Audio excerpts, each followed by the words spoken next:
Oh, by the way, I have been recording this entire podcast in the not gray style. In the not gray style? Oh, one ear? One ear? Yeah, I've been using both ears. Both ears? This is the first time?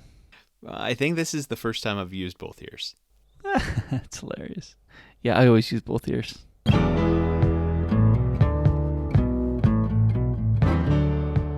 Welcome to My Hill to Die On, episode 56. Everyone has things they're passionate about.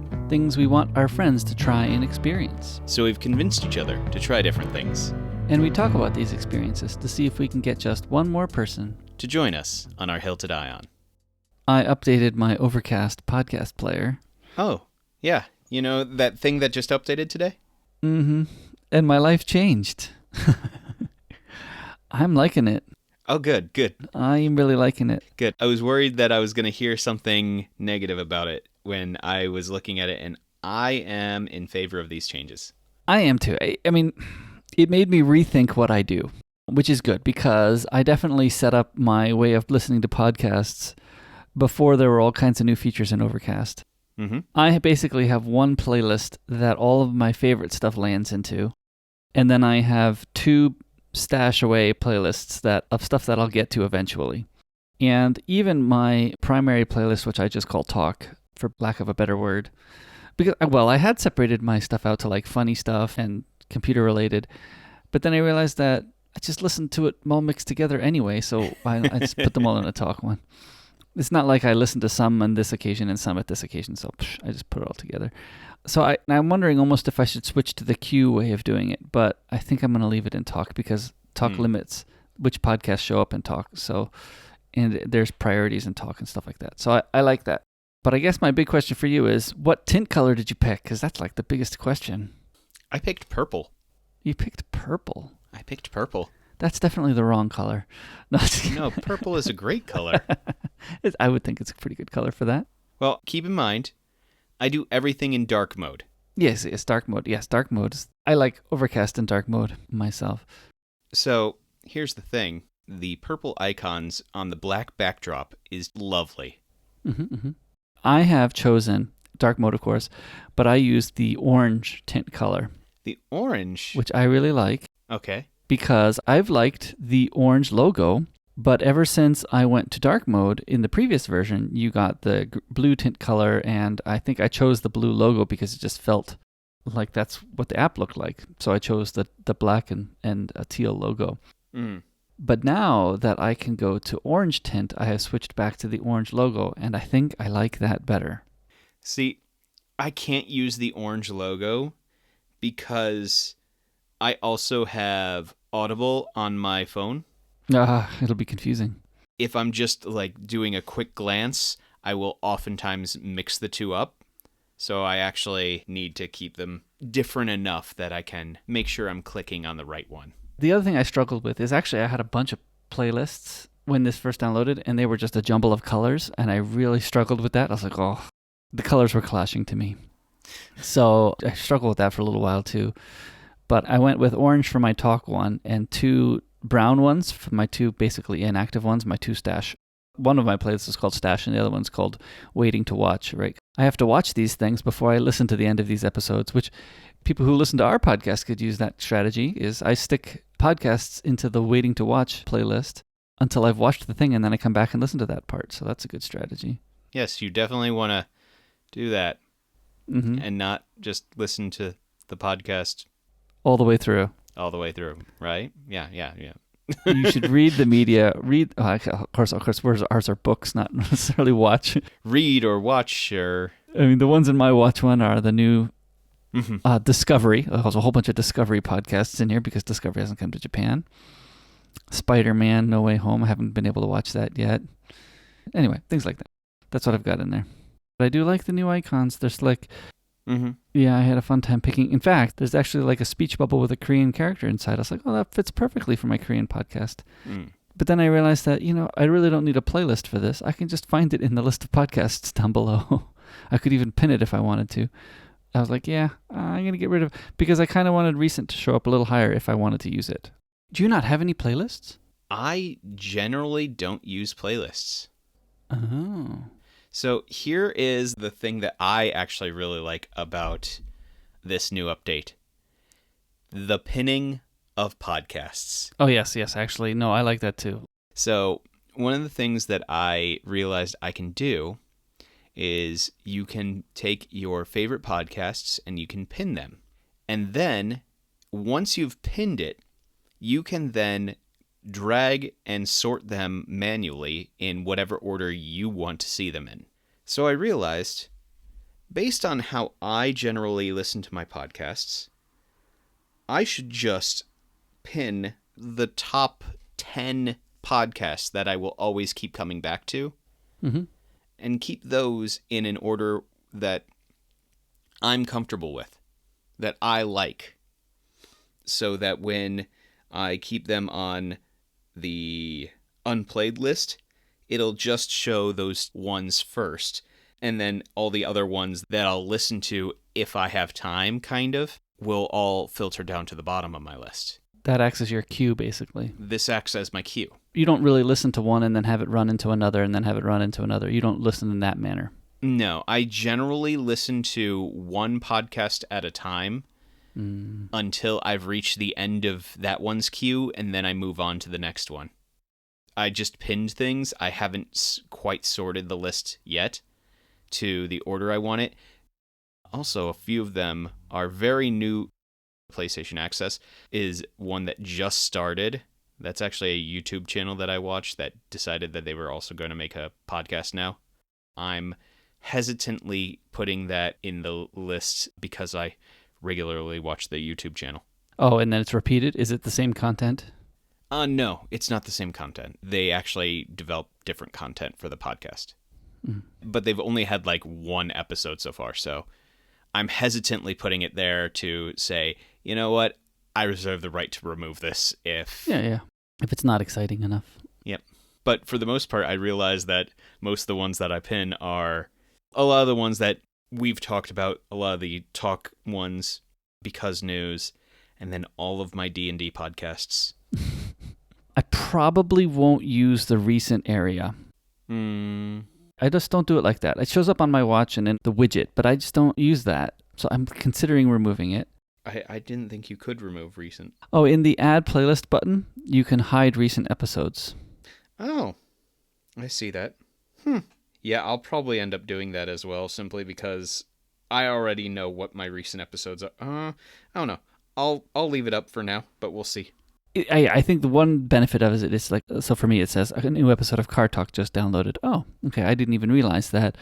So it's just another warning of something was just delivered, which is kind of nice. Yeah, it is. I've liked pinning too. I use it differently than you do. Okay. Because I have a queue, right? I have my talk queue, basically. Mm-hmm. But the pinned ones that I've done are the podcasts that are inactive that I'm listening through weekly, but because I don't want them all delivered right now, I just go and download one every once in a while. After I've listened to the latest one, I go and download the next one. So as opposed to searching through my list of inactive podcasts to find them, I've just pinned those inactive ones at the top so I can go download them when I'm ready. So that's how I've used that. So I don't really pin any of the other ones because I don't use the podcast list hardly ever. Yeah. I think the only thing that I miss having is there was one view that would allow you to see basically all the podcasts that you were either subscribed to or had a podcast on or had at one point or all of that. I do miss having an view all that are on your phone kind of view, because right now there's updated ones like unlistened ones, active, and inactive ones. Oh, inactive, you're right. There's no list for all the podcasts. Yeah. If there was one thing that I would like, yeah, I know I'm just asking for more buttons, but I would probably like at least a view in which I can choose to see all, but you know what? I probably don't need it. I don't know. I also realized exactly how many podcasts I have downloaded on my phone, because there's a couple of them that I save up and then binge, and there's a few that I've saved up a little too long at this point, because apparently I looked and I have 15 gigs of podcasts on my phone. 15. You might actually have me beat. I think I only have 14.3, and 8 of them are books in my uploads folder. My largest one is a D&D podcast that I let save up, and each episode is 4 hours long. Oosh. Yeah. I might start deleting a few of them off because I used to have them all download, and that would be my marker for where I'm at. But now they have very clear demarcation of, like, you've listened to this episode, you don't. Because you can just go in and mark it as played, and it's super convenient. I like that too. I do like the played option. It is much more clear. Actually, I was going through a bunch of the incomparables to see which ones I hadn't listened to last week when it was clear, but not as clear as it is now. Now you can go through all the incomparables and like, oh, yeah, those are the ones that are played. It's much easier to tell now. Oh, yeah. I mean, I'm just looking through the list, and it's just check, all the way straight down. And I go, okay, so I've listened to this entire podcast. Great. Yeah, I'm enjoying it. You know, it's one of these apps I spend most of my time in. Mm-hmm. If you look at my phone usage, it's usually not the highest battery usage because I use it most often with the screen off. Mm-hmm. But for hours a day, it's probably the app I use most. Yes. For the amount of time per day, this usually wins. For battery, it's usually YouTube. Yeah. Good. I liked rethinking how I do podcasts. I'll probably still fidget. I mean, like you're saying, you're still fidgeting with yours, but I'll probably still fidget a little bit more. Yep. I am really happy with the things that Overcast did with this update, and I'm looking forward to utilizing it. I'm all for it. You know, because I really needed an excuse to spend more time listening to more podcasts. Anyway. Exciting. Mm-hmm. Podcasts. Fun stuff. Should I put it on record, Ryan? I want to have the ability to see the overall grade in the grid view by the end of spring break. So for all these people listening 4 weeks in advance from when I publish this, maybe it'll have just come out because I'm not sure I'll get it finished during spring break. We'll see. I've been thinking about it a lot for the past 2 weeks of how I will do it, and I think I have a strategy now. Are we speaking things into reality for how our spring break's going to go? Is that what we're doing? I don't know. You know, looking at my schedule, so spring break starts this coming week. And looking at the schedule I've made with my family, I'm not sure I have a lot of sit-down and program time, which is fine with me. It's spring break. But I'm not sure I'll be able to get it done in the time that I might have for sitting down and programming. But, you know, hey, I'll put it out there. We'll see what happens. I might have to take up another 2 weekends after spring break to finish it up. But that's fine, too. Yeah, well, let's just say that by the time this podcast comes out, you'll definitely have it done. Definitely. Not so sure it's that definite. But anyway. Yeah, so in my grading software, I have a grid view of grades. It's like a spreadsheet view. But in that view, you can't see the overall grade of the student, because changing anything in any column affects overall grade. I wanted to get the grid view out, so I just put having the overall grade show up. Like, okay, I'll just do this later, because having grid view released was more important than having overall grade show up there. So I released it. But again, of course, here's the problem, Ryan, and this is one of the reasons why I've kicked it down the road, is that it's not just as simple as calculating the overall grade. I mean, yeah, that's a little bit tricky, but the problem is not only do I have to calculate the changes in the row for our student, I also have to calculate the changes in the column for the assessment. Because if you change one grade, the assessment average changes, which affects other things. Of course, it's not simple. Even if I have a plan for calculating the overall grade of a student, I still have to figure out a way to calculate the new average of the assessment. Things to do. Just fix it. You know, it's programming. Just fix it. Just wave your hands and it'll work, right? Yeah.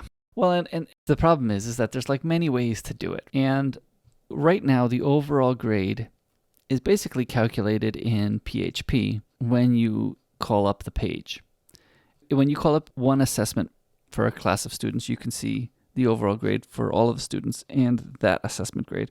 And when you change the grade there, it does immediately reflect the new overall, which is the feature that I really wanted. I want teachers to be able to see immediately, if you put a grade in, how does it change? As opposed to sending a call off to the server and having the server grade it and then return the overall grade, which is a possibility, but takes more time. And I was thinking I could do it this way. I could send it off to the server and have the server respond for the grid view, because not necessarily are the columns next to each other. So not necessarily are you looking for a immediate response. But at the same time, that's a poor user experience. I'd rather have it update right away. So the biggest problem with having it update right away is that there's yet another place that grades are calculated. So if I were ever to change the formula, which I have no plan on changing the formula, but again, if I were ever to have to change the formula, there would be yet another place I would have to update how grades are calculated. You mean you don't just have one universal function that you call onto all these different pages? No, I don't. Well, and I was considering, would there be a way for me to feed all the information into one of the existing functions I have, or the assessment mark page that has one assessment where the overall grades change? Could I have that page use the function that I'll now build? Maybe. I'll think about that. Like, can I somehow limit how much stuff there is? And I'm not sure. I think I probably will still have to have two different functions just to make it easier to read. Either way, one of them I'm having to bend over backwards to fit into the other. And then you have to well, why is the code doing this? Oh, the code is doing this to bend over backwards to fit into the formula that the other one uses. And that's just harder to parse when you're reading through the code. So right now I store in the PHP, there's a bunch of code that calculates the overall, and all of that is stored in one file only. So anything that calculates overall is stored in one file, because I figured, hey, if I have to reconfigure how it does it, I'll always have it in the one file, and if I have to change anything, it'll all be in this file. So it's all together. So that's nice. But it's not that way in the JavaScript, although maybe I have to do it that way in the JavaScript too. Have one file that has all the overall stuff.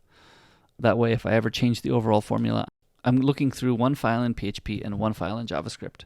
Yeah, maybe I should do that, at least, so that it's all together. Yeah, there's lots of ways you can do it, is really the problem. The problem is I don't really see how I'm changing the formula in the future. If anything, it'll be accounting for a certain situation that I didn't yet account for, which is a possibility. But I haven't had that situation even yet. But I have had comments from a few teachers and ask how I do it. And they've all been like, good, that's how I expected it to be done. So I was like, oh, good. So let's see. Let's see if I can get this all programmed in before the end of break. I'm not so sure, but we'll see. Yeah. And as for me, for my assignment that I'm giving myself for break, I'm actually not going anywhere for break. I have almost zero plans for break. I have one day in which I'm hanging out with a couple of people. And other than that, I think I might hang out with a couple of people, maybe one or two other days. But my plan is couple-fold. I'm going to do a bunch of writing, do a bunch of editing, and do a bunch of grading. Because I want to come into school post-spring break and have all of my grades up to date, have significantly more writing done, and have a podcast basically edited. Ambitious, Ryan. If I don't assign myself some projects, the isolation's probably going to get to me a bit. You have stuff to keep you busy. Oh, I do. I have plenty. It's one of those things where it's a mix of, I have so much to do, but I also know that I need to be out and about a little bit more than I normally would. Otherwise, the isolation will probably get to me. So I'll probably just go on, walks in nature a lot more this week, which will be nice, see the sun. Well, and the flowers are all in bloom right now. Or just starting anyway. Yeah, I think they're just starting. You should take a walk down to the big park. Or bike down, I guess, maybe. Yeah. You have a working bike? No, I don't. Oh. But I'm good with doing long walks. It's about a 5K. Yeah, that's fine for me. That'd be about an hour walk. Yeah. If you're walking medium quickness. Well, you can pass by Aeon Mall on your way to the park. Then you can get Starbucks on your way. That'll slow you down. You can go to Starbucks, suck out a cup on your walk to the park. Ooh, that sounds lovely. So for Game Corner today, I'm going to tell you about a game. Okay. So, you remember how I talked about What Remains of Edith Finch, and I said there was another really sad game that I wanted to tell you about? More sad games for us. Mm-hmm. Yeah, more sad games. More sad games. Well, I said there was another really sad game that I wanted to talk about, but I would save it for another time. I think this is the another time that I got to talk about it. Mm-hmm. So, the game is called Rime. R-I-M-E. It is a pretty game. It is a wonderful game. It is also a sad game. Now, that is as much of a spoiler as I'm going to give at this front end. I'm going to say it right now. For anyone who has a PlayStation or any system that has the game Rime on it, skip past this point. Because you should play this yourself. You should experience this game yourself before I spoil it for you. Oh, yeah, it is on Switch. It is on Switch, actually. I saw that too. Yeah. It's got a collector's edition as well. Did you buy the collector's edition? I did not buy the collector's edition of this one. I just bought the digital version. I'm going to spoil it for Nate. Because I'm not going to play it. Because you're not going to play it. Mm-hmm. If you are not going to play it, then feel free to get spoiled yourself too. But this is a wonderful, wonderful game that should be experienced, and I highly recommend it. And I want to say that right now before we get going. So, for those of you who are going to play it, skip now. All right, for those of you who are still left, let's talk about Rime. So, the game opens up, and your character has washed ashore onto a beach. Your character is this little boy who has kind of a little mantle and is just running around, lots of platforming, puzzle solving, and things like that. Just a really cute game as it gets started. At the beginning of this all, you then come across a little fox, and the fox helps guide you towards where you're going and will lead you further into the game.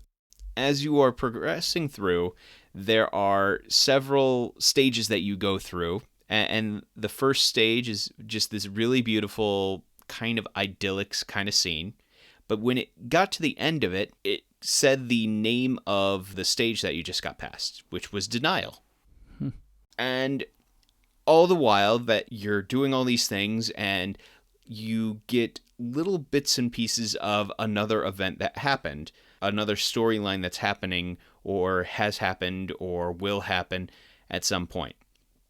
And that little event that you see is a couple of people in the middle of a really bad storm on this tiny, tiny boat. And you get that image over and over again throughout the game. So, first level, this idyllic kind of scene. You get to the end of it, and you move on to this next area where you're attacked by a giant angry bird, which is just a frightening bird. And you get to the end of that level, and it says anger. And you see more of this scene of these two people who are on the boat, and you get glimpses of the people who are on the boat, and one of them is the character who you've been playing so far. And you keep going. And you get past the next level, and it says bargaining. And then you get past the next level, and it says depression. So whose life are you going through? And it gets to the final level, and it says acceptance at the end. So for those of you who haven't been able to tell, those are the 5 stages of grief: denial, anger, bargaining, depression, and acceptance. So you're playing through this game, lots of puzzles, solving things, little bits and pieces of this storm story get revealed. Near the end of the game, you see that same storm story happen, except this time your character, the one who you've been controlling this entire time, falls into the sea. And then the scene shifts. And the entire time this storm story has been going on, there's another person on that boat, and the other person is this older man. So it's this young boy and this older man, both on a boat, And after this all happens, the scene shifts, and you're now controlling the older man in an empty house, and he is going around into this room. And in this room, you see little bits and pieces of things that represent things that you've seen in your adventure so far. So the little fox who guides you through the game a lot of the time, there's a little fox plushie that is identical to the fox that leads you through, sitting in this empty room. You see the bird, you see all these different little things throughout this room. And then at the end, you see a blanket, which is the same material, the same thing that the character you've been controlling the entire game, that was his cape that he had at his entire time. This blanket is sitting on this bed, and the old man picks it up and looks at it, because it reveals in this entire thing that this entire game has been going on inside this older man's head as he is dealing with the 5 stages of grief, because he was on that boat with his son, and his son went overboard, and he was not able to save his son. And so he's been going through the stages of grief, just dealing with the fact that his son is now dead and he couldn't save him. And the game ends as he picks up the blanket that was his son's blanket, holds it out to the sea, basically, because he reaches out of the window towards the ocean and opens his hand, and the blanket then is taken by the wind and released, and he finds acceptance of this happened. I can't fight this. I can't change this. It's happened, but it's gonna be okay. So all of the things throughout this story represent each of these things. So like the idyllic scene is the denial, like, oh no, everything's fine. No, this must be a mistake. This can't be real. Then the angry bird that is like frightening is representative of the anger. If I remember right, bargaining is this really creepy woods that where you're trying to like negotiate through like a really confusing thing. And then depression is just this really dark thing where everything just seems confusing and pointless.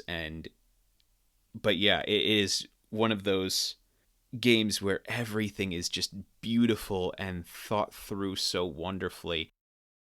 So I got to the end of this game, and this big reveal happens where you realize that your character, the one you've been controlling this entire time, has been dead, and you've just been guiding the father through his stages of grief. And I sat there for a long time because, like I said, it is an extremely sad game, but it is extremely poignant, extremely important. It is one of those games where you get to the end and it's a cathartic game. Unfortunately, for those of you who haven't played this and have listened all the way to the end of this, I have spoiled that big surprise for you. But knowing this, I think that there's still a great deal of power that is still in this story. So I still think that it's something that could still be worth playing. I wouldn't even say could. I'd say would still be worth playing. Like I said, it is a beautiful story. It is a powerful story. And even going into it knowing this and not having the shock value of that, but knowing what each of these things are, I think can also be a very important thing to do, because you can then see all of the things that are representative of denial and anger and bargaining and depression and all these things, and trying to find that acceptance. So, like I said, this has apparently been Ryan's Sad Game Corner. Come back next week for another sad game. Don't tempt me. I can always find sad games. So today you had me read a book that involves getting stuck at a truck stop. Basically. Yeah, I was describing it to you as that way. The one sentence summary of the book is people get stuck at a truck stop and what happens. But don't use that summary, Ryan. You have to have your own summary. Oh, I have a summary already written. Okay. In my summary, it says, what if you got stuck at a gas station, oasis, or truck stop? Is how I begin it. I talk about the rest of it, though. So I said, let's pick 2 vehicles because everyone is moving through a shuttle kind of thing in this story. Mm-hmm. We can kind of do vehicles too. So I think if we're going to talk about vehicles, I think it's important to talk about my first car. My first car was a Saturn SL2. Oh, it's a fast-looking car. It's a fast-looking car. It's not a fast car. But the Saturn SL2, it was a car.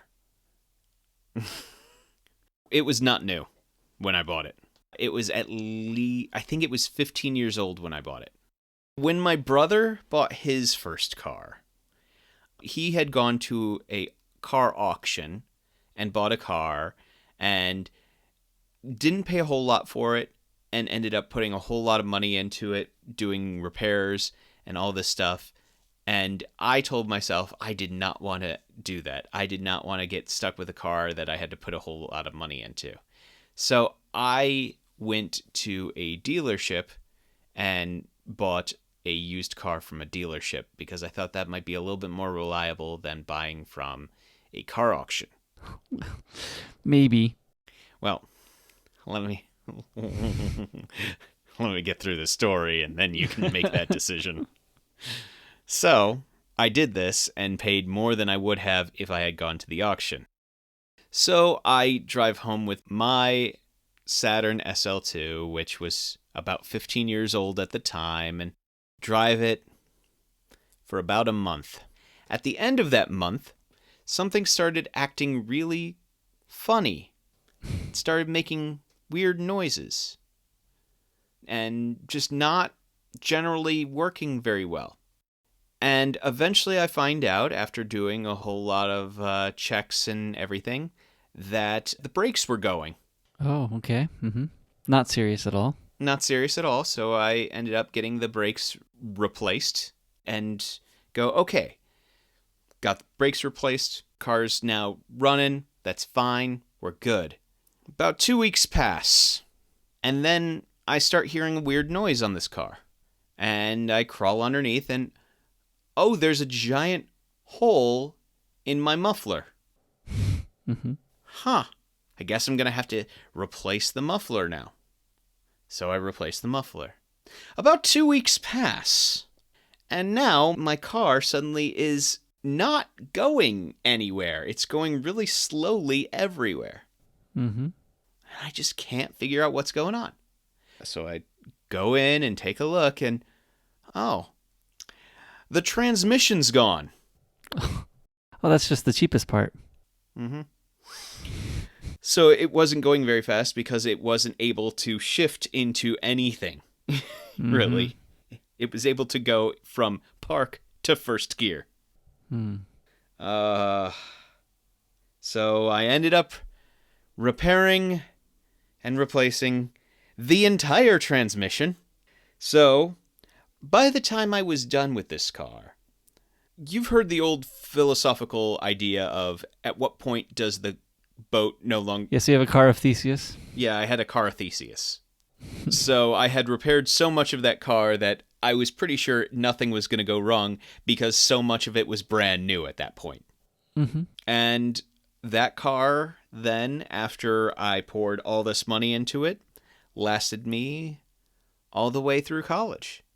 Okay. I had to put a little bit more money in here and there, but it did last me through college. Now, I will say that at the end of it all, I did pay almost double what I paid to get the car in miscellaneous repairs in the 4 years that I had that machine. So let that kind of be the judge. Whether or not buying a used car from a dealer, definitely more reliable than buying from the auction.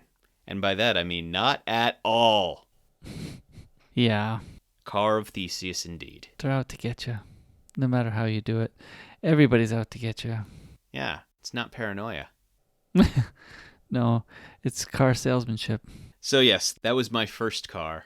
And I'm not going to talk about this car for my second choice, but just so you know, I sold that car eventually, left, and when I came back from Japan the first time, I needed a new car. And I just so happened to end up with a slightly newer Saturn SL2. But by that time, the company was already out of business. Yes, by that time it was out of business. So the first one I bought was 15 years old when I bought it. Mm-hmm. This one was 15 years old when I bought it. Mm-hmm. So let's just say somehow I kept ending up with the same car. Just slightly newer one. I will say that the second one that I bought, I didn't have to put as much money into repairs. That's good. That's good. So what car, vehicle thing do you want to talk about for you? This time I'm going to talk about a certain transportation trip. Oh. Well, I mean, it has to do with the vehicle, but when I was younger, and I can't quite pin down the year, I think I might have been in 9th grade, though, for this one. Because from 6th to 9th grade, I participated in a youth orchestra because I played bass violin, and I had a great time. And one of those years, I did participate after 9th grade because I participated as what's called a rehearsal assistant, which is just an older kid that's there just to help out, make sure the younger kids are in line, plays the instrument along with them, gets everybody more in tune. So I did that all the way through my senior year. And when I think it must have been the 9th grade year, we went on a trip to Massachusetts to perform with the orchestra, which is fun. It was a fun experience. There was a few other kids from my school in the orchestra and then a bunch of other kids from a bunch of other schools. So I had some friends along the trip. It was fun. We had a good time together. And we took a big bus, one of the humongous buses out. And on that bus, there was all these CRT TVs. I'm sure all 9-inch screens, right? Because back then, 9th grade must have been 1990s, mid-1990s, when your first car was made. So all these TVs in the bus, and this was all brand new. And like, oh, we got to watch a movie. Of course, all the kids yelling out, and some adult must have planned ahead for this and brought a videotape with them and popped it in. And we watched Keanu Reeves and Sandra Bullock in a movie about a bus. So the first time I watched Speed, the movie, was on a bus trip to Massachusetts. We weren't scared at all. I do wonder about some of the 6th graders on the bus. I'm glad I was at least a 9th grader watching this movie about a bus that was hijacked. But yep, I watched Speed on a bus to Massachusetts from New Jersey. Yeah, with all of my orchestra buddies. So that was kind of fun. Yeah. Sorry, when you said Keanu Reeves, I was waiting for Bill and Ted. Oh, yeah. Not that one. Well, when did Speed actually come out? Because if Speed came out after that, then Speed came out in 94. Yeah, I think it might have been a bit old when we watched it, so 96 makes sense. It wasn't new. I don't think it was new. It's just I hadn't seen it, so I think some others probably had. Well, it was at least old enough to be on VHS. Yes. It would have been on VHS. I'm very positive it wasn't DVD. DVDs came out in the 2000s, right? Yeah. I was trying to remember something about Speed because it's been a long time since I've seen it. Mm-hmm. Yeah, it's about the bus that has the bomb on it. That has Yes. No, I remember. Okay. I remember. I also remember watching Speed 2, which isn't that one with a boat? I think it's with a boat. I don't think I've ever seen it. I think I've seen it once. It's probably enough. So my second one that I was thinking about is another vehicle. So oftentimes when you work at as many church camps as I have, there are a number of times in which you need to travel via 12-passenger van. Really, it became a necessity that as you got older, pretty much everyone got a license to drive one of these 12-passenger vans. We went through some extra training just to make sure that we could drive one of those 12-passenger vans. Unfortunately, one summer, I was one of the only people who could drive one of these things. So I had to drive it a lot. This was actually in a previous episode. I talked about the summer in which there was lots of flooding, where our camp ended up going underwater for a bit. Mm-hmm. It was this same summer. But during that summer, we had 1 week where we were doing a special camp up in South Dakota, if I remember right. So we needed to drive from Nebraska to South Dakota because the camp I was working at was a little bit outside of Omaha.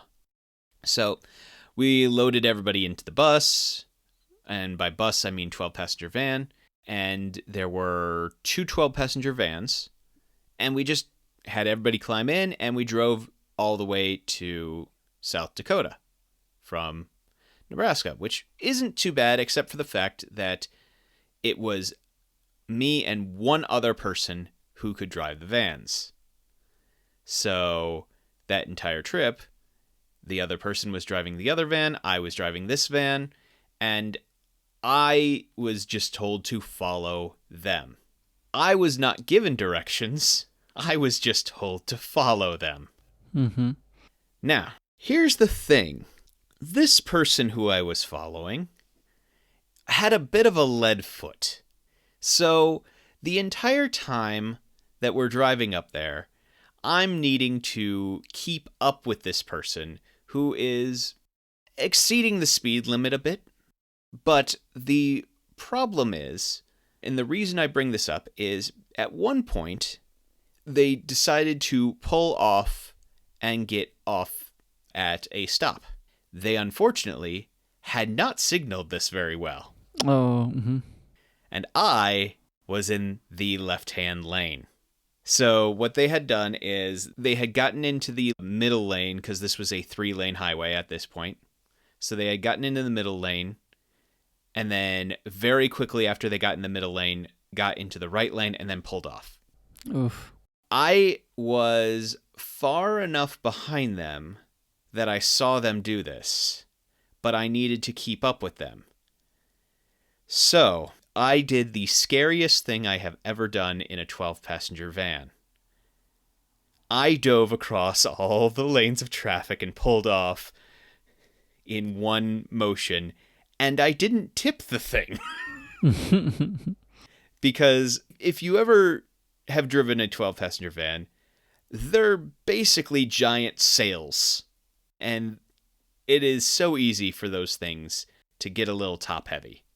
So I ended up diving across 3 lanes of traffic with everybody on that road honking at me, and somehow not killing everybody in the van. Yeah.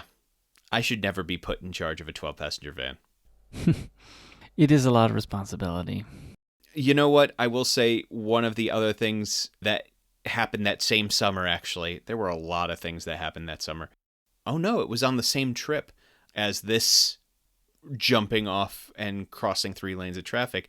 My front left-hand tire burst while I'm trying to keep up with this person. Oh, wow. So we were going, unfortunately, very fast. And so that front left-hand tire burst. And I, again, didn't flip the thing. Mm-hmm. Did they notice? Did they slow down? They did notice when I pulled off to the side of the road and stopped. Mm. So thankfully they did circle around. Oh, okay. That's nice. I'm very grateful. Because again, they did not tell me which direction we were going. Well, I knew which direction we were going. North. But that was about it. Because, let's face it, it was one highway, and then eventually we were going to pull off at the exit that we needed to, and then I just needed to follow them from there. And so for the most part, this was, we're on this one highway. Because it's Nebraska to North Dakota. Not exactly an exciting trip. Mm-hmm.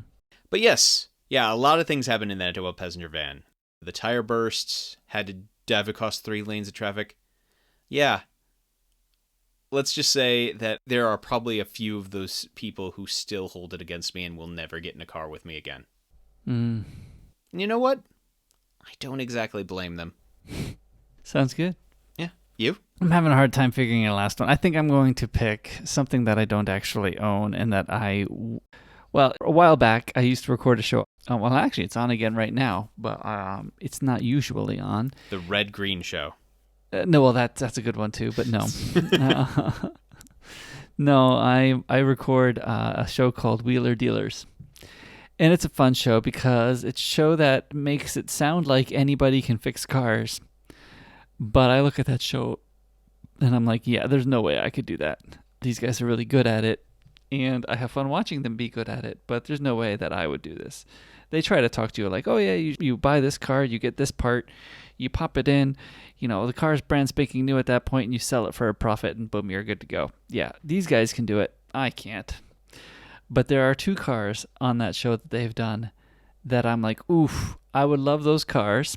But even if I was to get those cars, there would still be no way that I would be able to fix them up like they do. So I would love these cars, but both of them would need work because these are ancient cars. One of them is called a Messerschmitt. It's always hard to spell in English and in Japanese. I wanted to get a Messerschmitt KR200. It is a funny looking bubble car.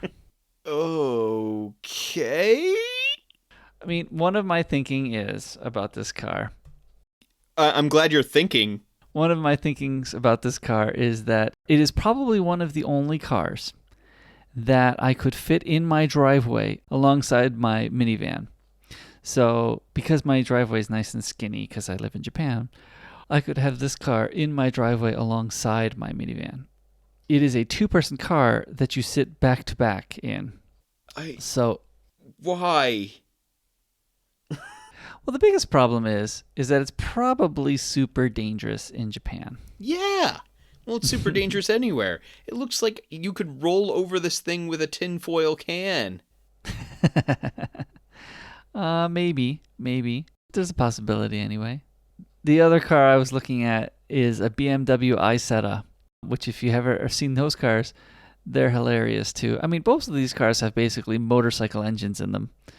Very tiny little engines that just have enough to power the actual car. Yeah. The BMW Isetta at least has one thing going for it where you sit side to side. But even still, the Isetta is a tiny, tiny car. Yeah, I mean, I'm trying to imagine getting in this thing, or... Well, the Isetta is hilarious getting into. Part of it is, I'm just trying to imagine this thing in practical use, and I can't. I mean, I'm sure there's some people who... I mean, I'm good with small cars. This just seems like a little bit too much. Mm-hmm. Like the families who, when they're like, oh, we're going to go into like a tiny house living. Mm-hmm. This is what this feels like to me. Like, there is a certain level where it becomes impractical. Well, and I think the sad thing is there used to be all kinds of tiny cars in Japan. Mm. But they've kind of gone away. Like, you've seen those 1-person trucks occasionally, probably, right? Yeah. And I see them every once in a while now, but they've pretty much gone away. So there used to be a bigger market for this kind of thing in Japan, and it's not so much anymore, which is a little bit too bad. But yeah, these cars are along those things, and they're pretty hilarious cars. The problem is these engines are so tiny, nobody's going to want to work on them. Nobody's going to want to fix them. They're impractical for that reason. They're impractical for the fact that even if you went to the grocery store with these things, you wouldn't be able to fit the basket worth of food inside the backs of the cars. Well, these seem so low to the ground that I'd be afraid that people wouldn't see me. Yeah, that too. I mean, I think in reality, I've leaned more toward a possibility of the smart car, which is similar in essence to the Isetta, I guess, probably closer. Yeah. See, that's the thing is, the smart car just seems slightly more reasonable. Less tin can. Less tin can. Yeah, I've seen them. There's an electric version that sometimes goes for sale for used in Japan in certain places. And I've looked at that one every once in a while, but I really don't need a second car. Yeah, I think the Messerschmitt is the fun one. The Isetta is fun too, but the Messerschmitt's the most weird one for sure. Now, what would be really interesting is if they sealed it up enough that it could be an amphibious Messerschmitt. Mm-hmm. Well, interestingly, Messerschmitt is actually a plane company. They make airplanes. Hmm. And I don't remember why they made this car, but they only make like 1 or 2 cars. But these cars are fun. I like the Messerschmitt just because it's crazy looking. That is definitely a description of it. The Isetta is pretty funny too, but the Messerschmitt I think is especially crazy. Yeah, it is. But they have no power probably. They have power. Well, just very little. They have about as much power as the car that Fred Flintstone used. Or a Swan pontoon boat. Ryan, you brought some interesting things this time. Yeah, I found all of this, didn't I? Mm-hmm. All right, so first things first, I found a cola. Mm-hmm. I don't normally drink colas, but I found an interesting one and said, hey, what could go wrong? Pepsi. Anyway, never mind. Sorry, I shouldn't remind you if things can go wrong with cola. Sorry. We don't talk about, Pepsi. well, we don't talk about a lot, apparently. Yeah. Anyway, I had Pepsi today because that's the only thing they have at Costco. Anyway, sometimes you have to have it. But yes, cola looks interesting. It's interesting because it's called craft cola. It is a craft cola. Which means it must be better, right? But then above craft cola, it says citrus and spices. Yeah, so I'm not really sure what to expect. Based on this, it looks like it's going to be a cola that involves citrus and some kind of spice. So It's the original taste, Ryan, made in 2022. Are we supposed to let it sit for a while? Does it go better with age? Yeah, put it in a cask. Let it seep the wood flavoring. Mm-hmm. I am anticipating this to be like kind of a weird, almost spiced cola. Mm-hmm.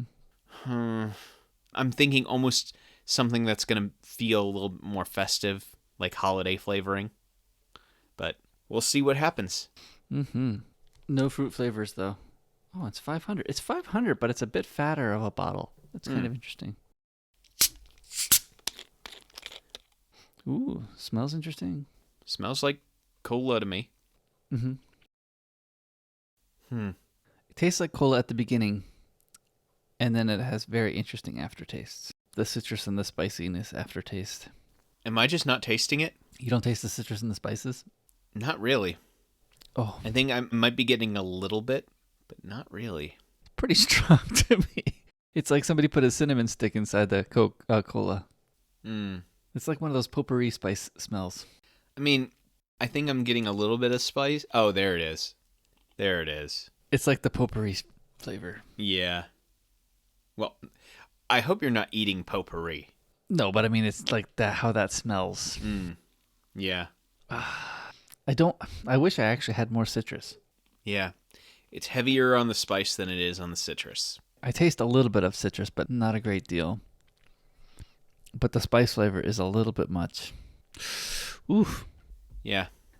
This is going to be low. Yeah. I guess we kind of knew it going in. No, we knew this wasn't going to be like fantastic. I had a little bit of hope for it. Actually, the first taste, I was like, "Oh, I could taste the cola, not bad." And then when the aftertaste kicked in, I think that's when my hope actually went up. It's like, "Oh, cola, okay, not bad." And then all of a sudden, the aftertastes. So I realized why I wasn't tasting it, because I wasn't giving it enough chance to like rest between drinks. Between sips. Yeah. Ooh, that's not a bad way. Yeah, you can probably get by with it if you drink it like that. Yeah, because the more you like are just consistently drinking it, the more it just tastes like cola. But when you stop drinking it, like when you set it down, that's when you get hit with all of the aftertastes. Because it's a slow burn aftertaste. Yes, it is. Yeah, I'm thinking 3. Not as bad as 2. It's not horrible, but it's definitely not passing. It's not. So here's the thing. So I said the fruit punch meets the cider was a 3. Oh, remember that melon soda? Yeah, I remember that. That's really. I think I'm gonna give it a 4. Okay. Simply because if if I'm comparing it to the Mitsuya cider, it's not as bad. I thought the Mitsuya cider was worse. Yeah. And again, I can't give it like a 3.5. I'm going to stick with 3. Yeah, I was not anticipating great. It wasn't as bad. I think the reason why I'm also feeling a little bit more generous is it wasn't as bad as I was expecting. Mm-hmm. I was expecting something atrocious. Yeah, I would say that. It wasn't that bad. Yep. But maybe we can remain hopeful for the KitKats. Yeah. I like the vertical packaging of this. Yeah. That made it very nice to take a picture of, actually. It's interesting. They mix things up. Mm-hmm. We have peach KitKats. Mm-hmm. And I do like how they have flowers on the cover because that reminds me of peach. Sure. Although the peach wording with the little smile and the C being the peach is actually kind of fun too. As packaging goes, except for the fact that it's confusing that it has flowers when it's peach KitKat, everything else is pretty great about the packaging. Yeah. All right, what color is the KitKat? Pink-ish. Pinkish? Pale pink? Didn't we have one recently that was pale pink? Was it the strawberry milk? Maybe it was the strawberry I milk. think it might have been the strawberry milk one. Mm-hmm. All right. All right, yet again, pale pink. Let's see. Right off the bat, you can taste the peach flavor. Oh, yeah. I think it's a peach KitKat. Mm-hmm. I think it succeeds as being a peach KitKat. I agree. Super sweet, but again, It's a KitKat. What do you expect? it's a KitKat. I kind of like it. Oh, I really like it. I like peach flavor. Same. I think I'm giving it a 9. A 9. Wow. I'm going to go that high. Have you given anything a 9? A mint. I gave Mint. mint a 9. Yeah, I think I'm okay with that. A 9, I think, can do it. Definitely moving on to the second one. Oh, I've already powered through a second one. Here's the struggle for me. I agree, it's delicious. I was just trying to determine whether or not it beat raspberry and mint, which I gave 8s to.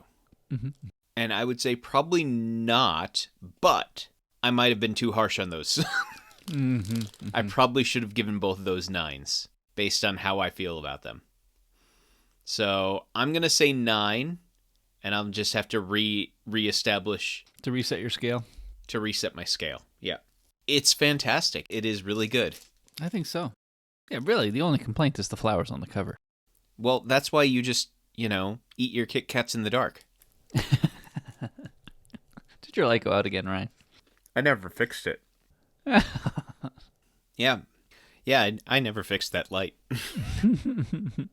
Well, I mean, here's the thing. The light does work. It just flickers. And the problem is, it flickers loudly. And when you're recording, you don't want an underlying flickering sound in your recording. And so really, I'm just looking out for all of our listeners. Uh-huh. I see logic. Mm-hmm. It's because we love our listeners. Mm-hmm. So, Ryan, I had you read a book. Yes, you did. And I had read this over Christmas break, so I read a bit of it again, but I didn't read the whole thing again. But I remember it being like, oh, this is a great book when I read it over break. Mm-hmm. It was. So, this is the 4th book of the Wayfarer series called The Galaxy and the Ground Within. It follows The Long Way to a Small Angry Planet, A Closed and Common Orbit, and Record of a Spaceborne Few. And I think it's the final book in this series. Although, yet again, like the other books in this series, it's not really... I mean, you can read these books out of order and not be really punished at all. I think the only one in which it might help is maybe A Long Way to the Small Angry Planet. Yeah, you probably want to get that first. I mean, one of the nice things about that book is that it does set up most of the cultures that you meet. Not all of them, but most of them. It's a good book. And then, of course, Closed and Common Orbit does follow directly after A Long Way to a Small Angry Planet. So you probably want to read them in that order. I wouldn't think it would be required, but I would suggest it if you have the choice. So, yep, this book is that 4th book. And we've talked about all those others in previous episodes. Long Way to a Small Angry Planet was episode 18. Closed and Common Orbit was episode 27. Record of a Spaceborne Few was episode 38. So yeah, we've been talking about this for a while. But it's an exciting book. Yeah, this is the only one where I don't own the EPUB too. So I had to look up how to spell the names and things, even just to write my notes. I was like, how do you spell these names? When you said that you think that this is the final book, I mean, this is the last one that's come out so far. Which is true. I thought I heard somewhere that this was the final book. I was trying to see if there was a place where it says this is the final book. Because, She might just keep writing some more. Mm-hmm. And this is a good universe in which she can keep writing. Oh, no, at least as of right now, it looks like she wants to stop there. I found her personal website. Yeah. Anyway, sorry.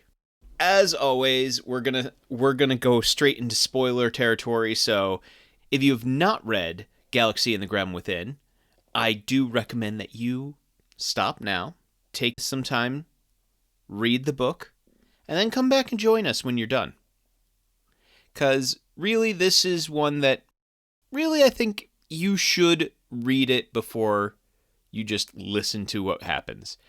Because quite honestly, while some of the things that we're going to say might spoil some twists, the main thing is you're going to get so much more out of listening to the characters and listening to the character growth rather than listening to us talk about it. So I highly recommend that you read the book before you come and join us here. But if you have read it and you just need a little bit of a refresher, let me provide you with a bit of a summary. So what if you stopped at a gas station or an oasis or some kind of truck stop and you got stuck there for days with no way to communicate? Sounds pretty awful, right? Well, Galaxy and the Realm Within is just that, but in space. So Pei, Speaker, and Roveg decide to stop at the 5-hop one-stop fueling station, which is run by Olu and Tupo. They've stopped there when a catastrophic malfunction happens to knock out most of the satellites and cause all the satellites to come raining down onto the planet's surface. This not only prevents them from getting off of the planet, but also prevents them from having any communication with the rest of the universe. As such, the guests and their hosts have very little to do except stay and hunker down until it's all over. Now, those people have very little in common, but over the days that they're trapped there, each of them filled with many anxieties, they just start to open up and communicate with each other. Pei, an Aeluan, and also the secret partner of Ashby, the captain who featured predominantly in Long Way to the Small Angry Planet, is heading back on leave to meet with Ashby when she begins to go through her shimmer, a process in which Aeluan reproduce. This causes some extra stress because it forces her to focus on her relationship with Ashby and where she plans on taking it in the future.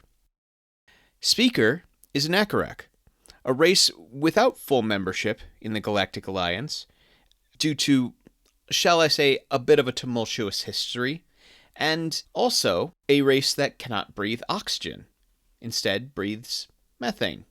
And while she is stuck on this planet, her sister is stuck on the ship, and both of them are unable to check in or communicate with each other. Roveg is a Qualan exile, and is trying to get permission to go back home to visit his sons as they go through their branding ceremony, a coming-of-age ceremony for the Qualan. Olu just wants to make this entire place the most welcoming kind of stop for every kind of race, and raise Tupo to at least understand the other races in the universe. Through the first 2/3 of the book, the people begin to open up to each other and share some of their worries and concerns. But it all comes to a head when Speaker and Pei fight over all the violence in the universe and Pei's involvement in some of it. As they do, Tupo decides to try to make a peace offering, try to find some way that they can all get along. And in that peace offering, Tupo decides to bring cake to Speaker in her ship. Unfortunately, that ship is filled with methane, the thing that Speaker breathes. Tupo, unable to breathe, goes into a coma, and all of the visitors and Olu, they all work together to try to save Tupo, and they support each other through this moment of crisis. As this all starts to get to the point where Tupo seems to become stable, they can't find a doctor. They can't get a hold of a doctor until eventually Tracker, Speaker's sister, gets a hold of Speaker, and they get a doctor through Tracker. After all this, the lanes open up again, and each goes ahead to their own destinations, but not without changing and helping out each other due to the relationships they have built at the 5-hop one-stop. Roveg is finally able to go home thanks to Pei. Speaker experiences a simulation for the first time, which should have been impossible because they weren't made for her kind, but Roveg makes one for her. Speaker provides recipes and food to Oulo so she can welcome other Akarak. And due to all the things that Speaker said to Pei, Pei makes her decision to put her relationship with Ashby before all of the societal expectations that had been placed on her. You know, the real hard part of providing this summary is trying to pronounce all these names correctly and consistently. Yep, I do wonder how the audiobook reader got it all straight. Well, it's simple. They make up one pronunciation that makes sense to them and stick with it because they're the ones who are defining it. Yep, and read it over and over. Uh-huh. So Ryan. Yeah. What are your feelings about cheese? Let's just say that I very much enjoy cheese, but unfortunately I have to ingest enzymes to digest it. That's right. You're one of the people she speaks about too. Some people enjoy it so much they have to eat the enzymes first and then eat the cheese. Yes, I am one of those people. And it's not even made from human milk. It's made from animal milk anyway. Wait, how do they take the milk from other animals? We're not getting into that now. Yeah, it is very funny that every single race outside of humans is disgusted by the very notion of cheese. Mm-hmm, mm-hmm. There was a piece of media I was watching recently where they were discussing humans' captivity of animals. Mm-hmm. And they kept collars on their animals. And they were trying to explain, because animals were inferior. And it's because, how do you know? The animals didn't tell you that. Something like that. Yeah.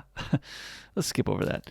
Anyway, I do like that this book had only one human in it the whole time, right? I mean, there was a lot of mention of Ashby, but when the doctor came, there was only just the one human in it. Okay, sorry, I forgot to ask Ryan. Did you like the book? Yeah. I mean, do you even need to ask at this point? Oh, okay. Probably not. Excellent book, huh? I have enjoyed the previous 3 in this series. How does it rank for you compared to Record of a Spaceborne Few and Closed in Common Orbit? So just so I remember which one is which. Mm-hmm. Record of a Spaceborne Few is the one where there's a bunch of different humans and we're following their stories. Mm. And then Closed in Common Orbit is the story of the AI figuring out her new body. Mm-hmm. And the story of Blue, is that her name? Her growing up. Pepper. Her name was Pepper. Sorry. Blue was the boy. Blue was the guy, yeah. Yeah, I would say I like this one. See, here's the thing. I think as for character development, like getting into the characters' minds and understanding them, I like this one more than Closed in Common Orbit. But as for like major events happening and kind of some sort of inciting incident, I felt like this one had the least kind of... Yeah, the least plot, really. I mean... The least plot, yeah. It was all about character development. Yep. Mm-hmm. And I like that. I like the character development that happens there. But yeah, it's a story of basically normal lives. Yeah, I mean, the end of Closed in Common Orbit, it's basically a heist book. Yeah. But this is just saving Tupo, which is dramatic, but it's not a lot of plot. Mm-hmm. Yep. To me, I think this is second just behind Closed in Common Orbit. But again, I mean, we're talking so close. Such good books. I read a review online that to the reviewer, this book fell behind Record of a Spaceborne Few. But I think to me, Record of a Spaceborne Few, while excellent, is still third behind these three. And I don't know where Long Way to a Small Angry Planet fits. I mean, again, great book.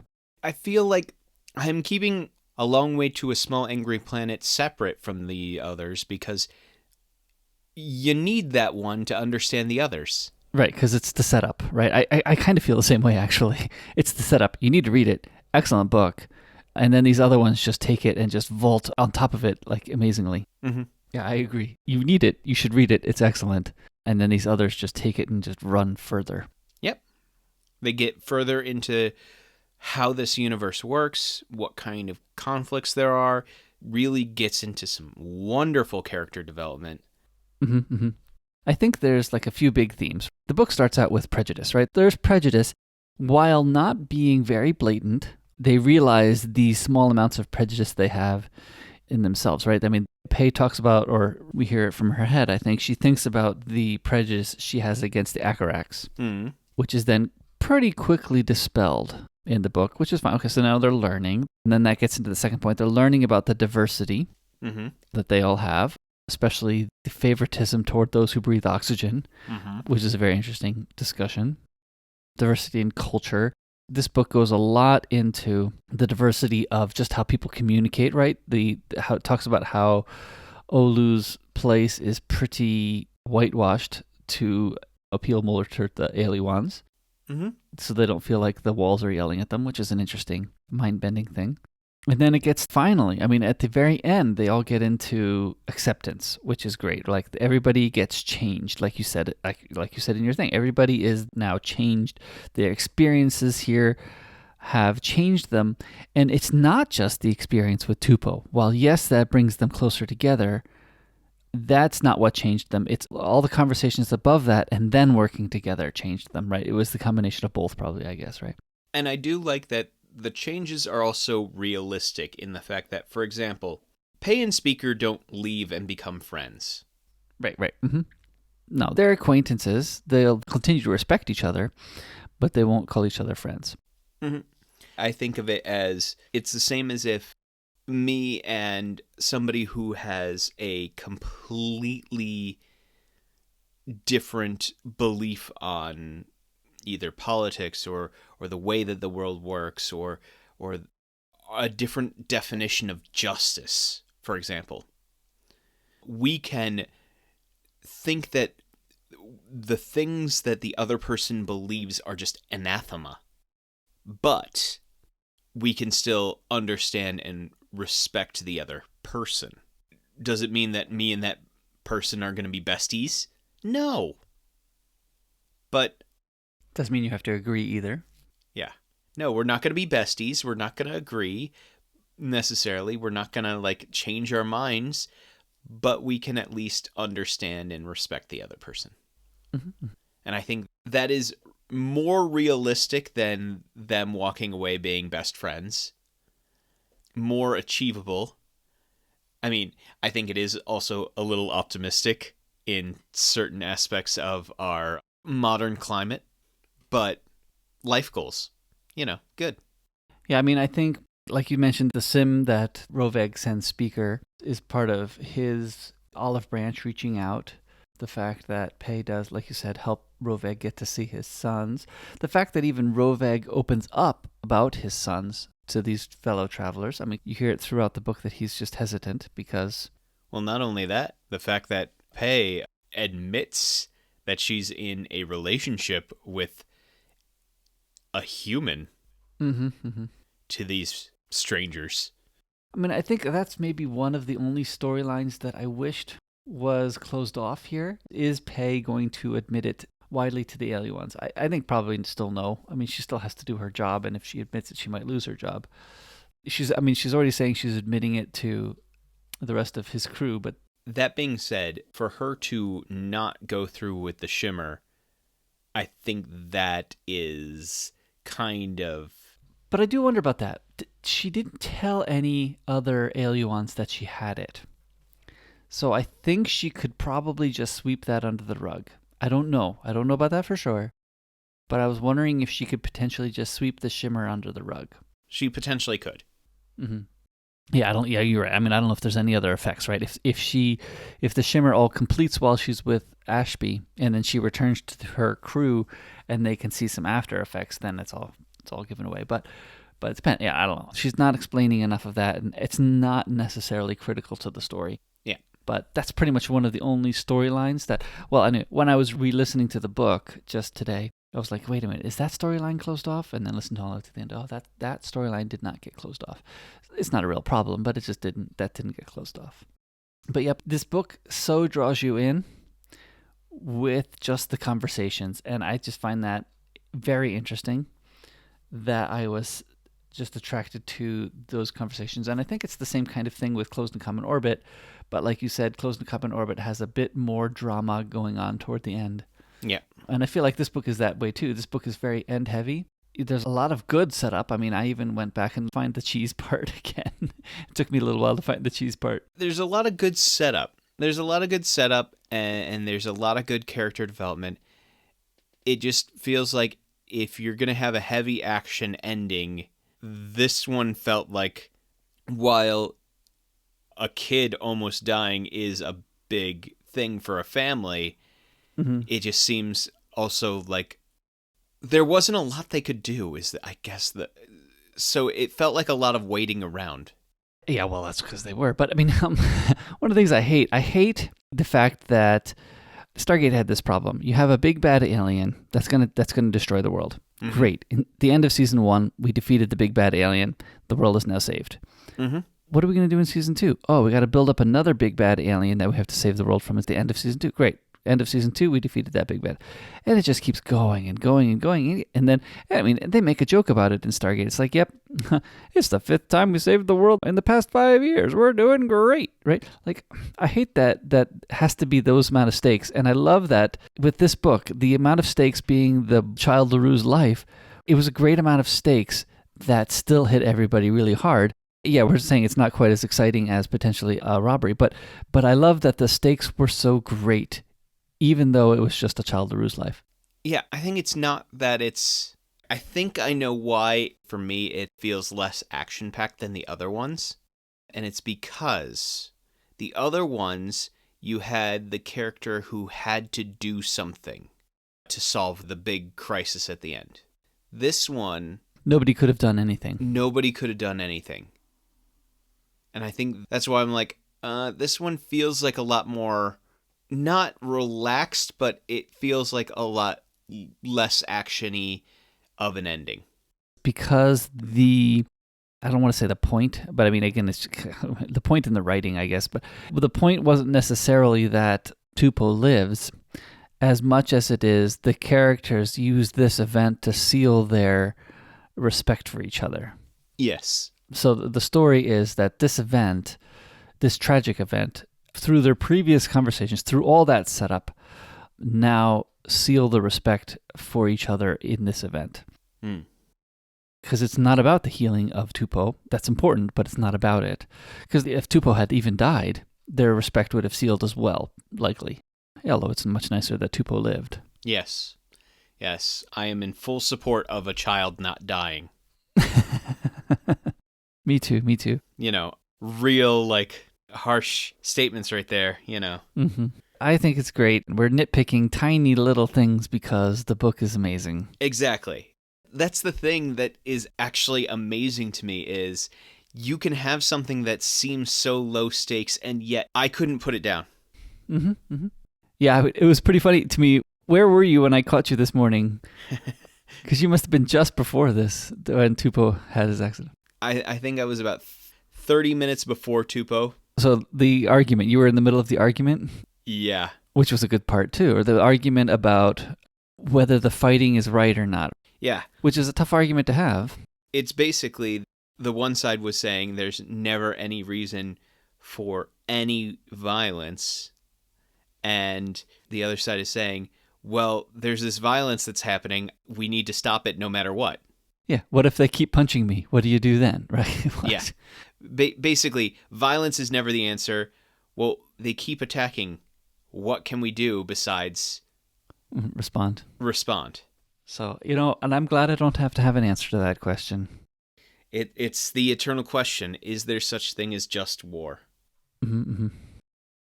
I don't have a good answer for that question, but Smarter people do. Yeah, well, Sorry. Let me rephrase that. Smarter people than me have thought about it. yes, yeah. So that was pretty hilarious because I was like, "Oh my, things are coming for you." Mm-hmm. Hope I didn't give too much away there. No, you didn't give too much away. I knew something was going to happen because something had to happen. Otherwise, it was just going to be... Yeah, it can't be just they all lift off. Yeah. Especially after the argument.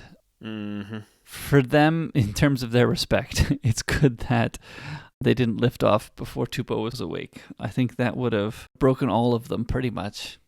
Yeah. Including Olu. Yeah, it's probably good that everything got cleared up after, although it was pretty quick right after all of that, which is in some ways too bad, but of course it was nice that they all had their little party. Mm-hmm. But at the speed of plot, things cleaned up at the speed of plot. At the speed of plot. That was the key moment. Very good. Yeah. I'm curious about where the other Becky Chambers books are going. I have, you've purchased the Psalm for the Wild Built. Yep. So that'll be interesting. I read the short story To Be Taught of Fortunate already. Mm-hmm. They're going to talk about that one upcoming at some point. I think it's my next recommend. So that'll be coming up soon. But yeah, we'll have to see where Becky Chambers takes us in the future. So I'm kind of excited, but definitely loved this Wayfarer series. Yeah, it was very good. I am looking forward to reading other things from her in the future. And yeah. Sounds good. So Nate. Yep, what are you going to have me read? So we finished Era 1 of the Mistborn series. Mm-hmm. And ever since I had you start it, I knew that when I had you read the Mistborn series, for me, a large part of that was for one specific reason. And that is because I was confident that you were going to really love Era 2 of Mistborn. But the problem was, I needed to have you read Era 1 of Mistborn before I had you read Era 2 of Mistborn. Yeah, it's probably better. So now that we have finished Era 1 of Mistborn, I thought I'm going to have you work your way through this new era every so often, intermittently. Don't worry, I'm still going to introduce you to some other new books here and there, but for now, let's jump into the first book in the series of Era 2 of Mistborn. So, starting next time, we'll begin with Alloy of Law, which is book 1 of this series. And don't worry, this is going to take a while because book 4 in this series isn't out yet. So, we got some time. Oh, it's not. Oh, okay. And there's 4 books? So far, that's been announced. Like I said, I'm going to introduce you to this. I'm not going to have you just read straight through this. We're still going to have some other books mixed in here and there. But this is actually the series that I thought you would enjoy the most of the Mistborn series so far, which there are 2. Of the trilogy of trilogies? Of the trilogy of trilogies that is currently out, I thought that you would really enjoy the Alloy of Law series, the Wax and Wayne series, because of the setting and because of the characters. I thought you would like this a whole lot more than the original trilogy. So, I hope I'm correct. Let's see if I am actually correct. Sounds good. It has uploaded to Overcast already. So, we hope you found something nice about this hill that we were willing to die on, and we appreciate all of our listeners coming along on this journey with us. If you ever thought to yourself, hey, I really like these guys, and I just wish there was some way, some possible way I could support them, know that you can. Visit myhilltodieon.com/members for more details. But what does it mean to be a member? Well, for the low price of $2 a month or $15 if you want to go in for the full year, you can help support this podcast. And you can get access to the members-only podcast, Not My Hill, which is where we discuss all the things that are probably somebody else's hill to die on. We have strong feelings about them, though as the title says, they're definitely not hills that we'd be willing to die on. In addition to that, you will also get access to the suggestion form, where you can make suggestions for our listeners' hill episode, where we will watch, read, and generally climb up the hill that you yourself are willing to die on, and we'll talk all about it. But know that the conversation doesn't have to end here.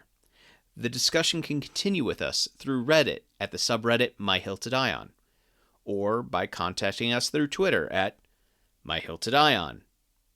Or you can reach us by email, which is, to no one's surprise, myhilltodieon@gmail.com. And finally, also we upload all of our episodes to our YouTube channel, which is also named, say it with me now folks, My Hill to Die On.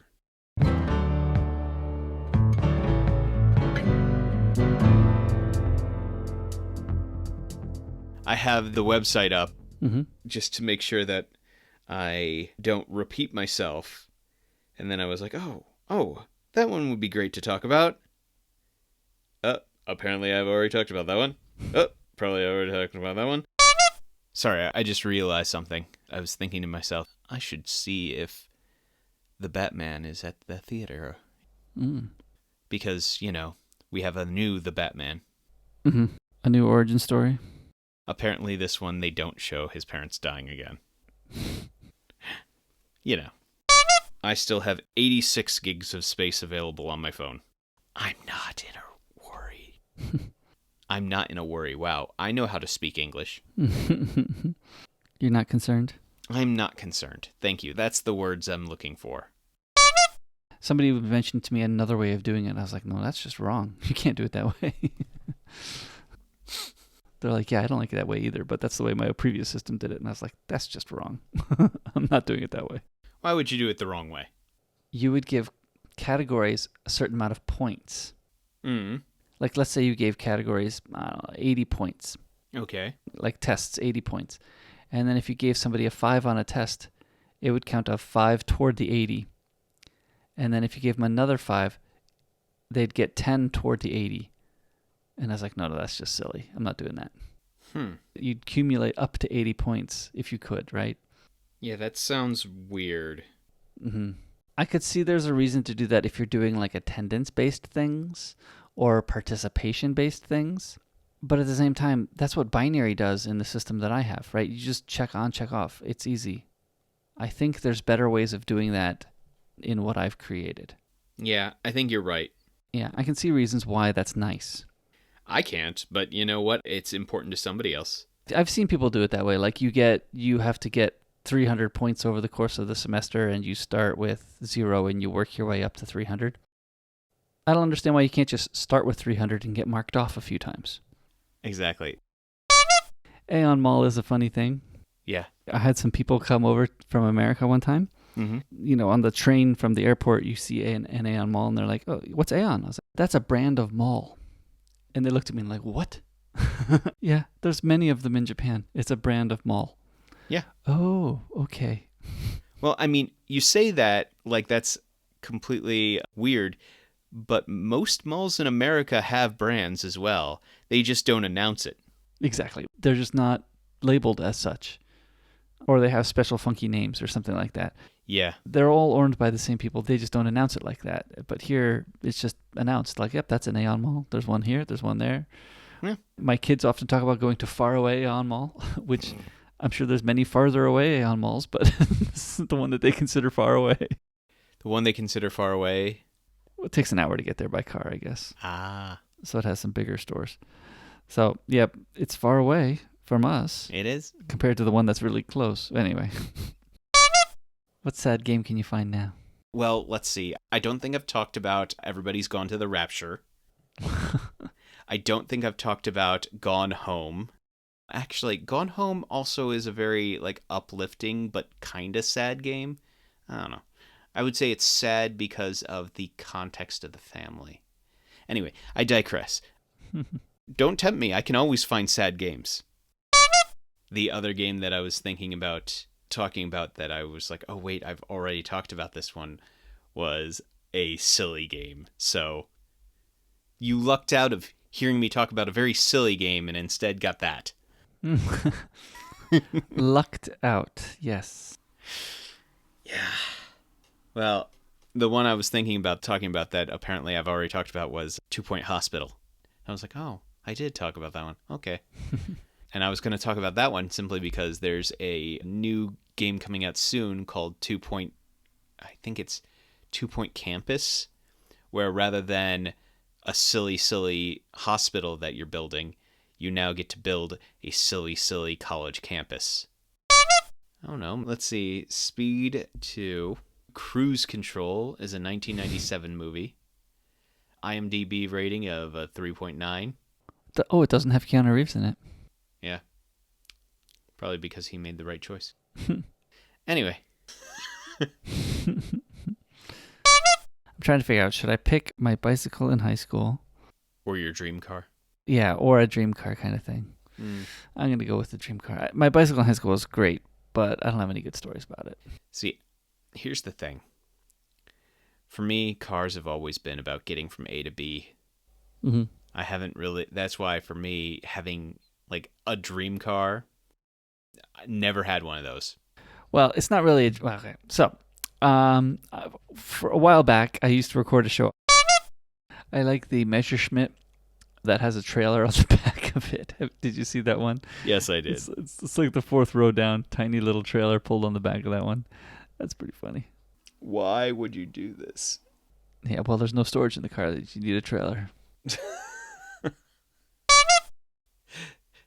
I just remembered how many times I'm going to screw up all these words. Pay a Aluan. Thank you. Pay an Aluan. Olu. Yeah. But Roveg make Roveg. Yeah, sorry. Every time I say it, Roveg makes one for her. Alrighty, Ryan, did you decide what you have for me next week? You had a whole 2.5 hours to decide. So, yeah, I wanted to give you a book to read. The thing is, I was trying to put off having you jump into more Sanderson because Sanderson always does series. And I know if I start a series, then I won't want to, finish it. The series. So... You know what? At the end of the day, no matter how much I have been trying to fight to not jump straight into Sanderson, I think let's do the Alloy of Law. Is the Alloy of Law the first one? Yes, it's Alloy of Law, then Shadows of Self, then Bands of Mourning. And the last book in that series hasn't come out yet. Ryan, you kept me from Picard again. As another week. I didn't get to watch my Star Trek Picard yet. You know what? You can always watch Picard. You're just not allowed to watch it during the podcast. All right. Have a good night. Yeah, I'm going to stop my recording now.